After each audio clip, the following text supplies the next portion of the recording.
ఏం చెప్పు, ఊదకుండా చెప్పు. దానికి అందరూ ఊతున్నారు మైక్లో, మాట్లాడండి, ఊదొద్దు. చెప్పండి. సారీ నా దేవుడు, నేను కొత్త మాటేం భాస్కర్ని సార్. మాది ఆంజనేయ శనివారం పంచాయతీ చింతపల్లి మండలం.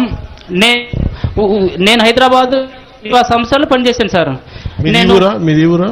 నాది కొత్త మాడెం గ్రామము, ఆంజనేయ శనివారం పంచాయతీ చింతపల్లి మండలం సార్. నేను గోపాల్ సినిమాకు వచ్చాను సార్. వస్తే 250 టికెట్ కొన్నాను, pass. Sorry sir, okay sir, okay sir.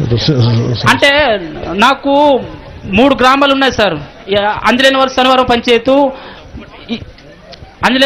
శనివారం పంచాయతీ సార్, కొత్త మాడెం, పాత మాడెం, తర్వాత Gunnamamidi sir. 6 kilometre road, 6 kilometre road మాకు కావాలి సార్. ఇందాక పెద్ద వాళ్ళకి అక్కడ ఇచ్చాం సార్ శిల్పు. ఇక్కడ ఉన్న మా పోలీసు శాఖ వారికి అందరికీ పేరున ధన్యవాదాలు. నా దేవుడికి ధన్యవాదాలు. ఉంటాను. ఓకే ఓకే, మైక్ నేను మాట్లాడుతుంది కాపేడు. ఏం చెప్పాను, ఇట్లా అయితే కష్టమే. కూర్చొని అరవద్దా?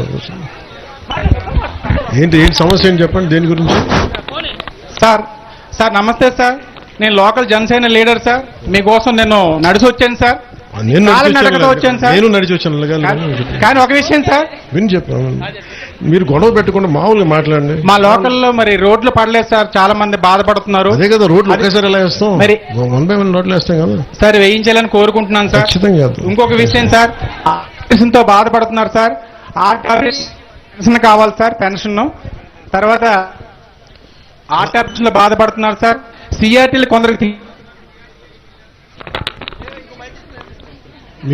మీరు కోపంతో మైక్ అటు ఇటు ఊపేస్తాను, మాట వినిపించట్లేదు. ఓకే, మీరందరూ పార్టీ తరపించున్నారు కదా, మీరందరూ మీకు ఒక లీడర్ ఉన్నారు కదా, ఆయన ద్వారా మీ రిప్రజెంటేషన్స్ అన్ని, మీ పిటిషన్స్ అన్ని పంపించండి, నేను ఫాలోఅప్ చేస్తాను. మీ అందరికీ జనసేన పార్టీ పెట్టి 12 సంవత్సరాలు ముగించుకొని 13వ సంవత్సరంలోకి అడుగు పెడుతూ, అది లక్షల మంది జనం మధ్య కాదు, మన నందిగరువు గ్రామంలో డోలీ మోతలకు కూడా డోలీ మోతలతోటి సతమతమయ్యే గ్రామానికి విముక్తి కల్పించి, అలాంటి గ్రామస్తుల మధ్య 40 కుటుంబాల మధ్య జరుపుకొని నేను మీ ముందుకు వచ్చాను. మనస్ఫూర్తిగా నాకు పార్టీ పెట్టిన తర్వాత ఎంత దూరం ప్రయాణిస్తాం, ఏమవుద్దో కూడా తెలియదు. కానీ ఈరోజు నాకు చాలా తృప్తిగా ఉంది, చాలా సంతోషంగా ఉంది.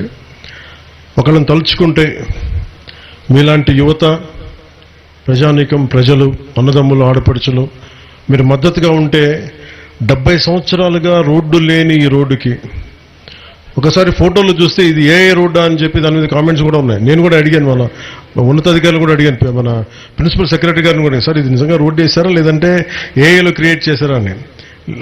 ఎందుకంటే అంత క్లీన్గా ఉంది రోడ్డు. అంటే ఇది ఎందుకు చెప్తున్నానంటే, నేను వచ్చి ప్రత్యక్షంగా పర్యవేక్షించి, అలాగే మనకి జలజీవన్ మిషన్ నీళ్ళు ఎలా వస్తున్నాయి, ఏం వస్తున్నాయి, ఇవన్నీ పరిశీలించడానికి వచ్చాను. ఇది మీకు భరోసా ఏం కల్పిస్తుంటే, ఇక్కడ సమస్యలన్నీ రాత్రికి రాత్రి తీరవు. ఇవన్నీ కష్టపడి నిలబడి తీర్చే సమస్యలు ఇవన్నీ.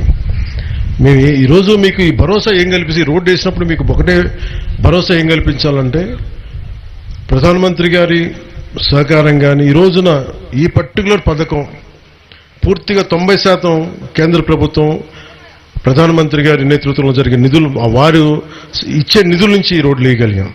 ఇదే నిధులు ఇంతకుముందు కూడా ఉన్నాయి, ఇదే నిధులు. ఎందుకు వేయలేకపోయారంటే, ఆ డబ్బులు వాళ్ళు ఏం చేసుకున్నారో మనకు తెలియదు. మీకే వాళ్ళ నాయకులు ఎప్పుడు రోడ్ల మీదకి వస్తే అడగండి.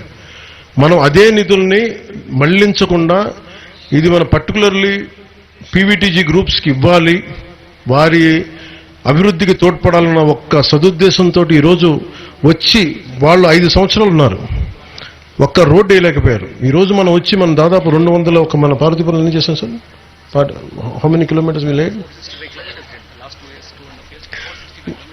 లాస్ట్ 2 years నుంచి ఈ రోజు దాకా, కరెక్ట్ ఇంకా 2 సంవత్సరాలు తక్కువ, 460 కిలోమీటర్ల పైచులకు ఇలాంటి రీచ్ అవుట్ అవున్ రోడ్లకు వేసాం. అంటే దీన్ని బట్టి